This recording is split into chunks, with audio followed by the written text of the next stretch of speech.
Oui, on avait hâte de renouer avec la victoire. C'est la première de l'année, mais c'est pas simple. On l'a vu, parce que Troyes est une équipe difficile à manier, à bouger. Malgré tout, on a persévéré et je pense qu'on a été très méritant sur ce match-là.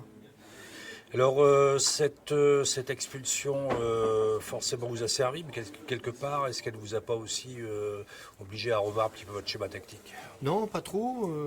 Ce qu'il y a, c'est que l'adversaire, du coup, s'est encore plus refermé, a laissé moins d'espace. Je trouve qu'on avait déjà bien démarré à 11 contre 11. Puis après, à 11 contre 10, il fallait être extrêmement patient et puis continuer à persévérer et puis à mettre de la pression sur le but adverse. Alors on a vu notamment une grosse activité sur le côté droit de votre jeune joueur Clément Michelin. Aujourd'hui son apport était intéressant dans cette victoire. Oui, pas qu'aujourd'hui. Clément fait quand même il a fait une très bonne première partie de saison, puis il continue sur sa lancée sur ce début d'année. On a un système de jeu où les jeux dans les couloirs, les jeux sur les côtés sont importants et c'est vrai qu'il a été déterminant.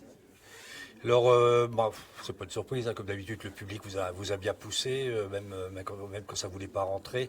Je crois qu'il est important pour vous de prendre un maximum de points et de faire que Bollard reste toujours une véritable citadelle, quoi. Bien sûr, parce qu'on joue devant un public fantastique, donc chaque fois on doit se montrer à la hauteur, mais on voit que c'est pas simple parce que l'adversaire vient aussi pour éviter ça et puis ils sont très motivés de jouer dans une cathédrale du foot comme ça.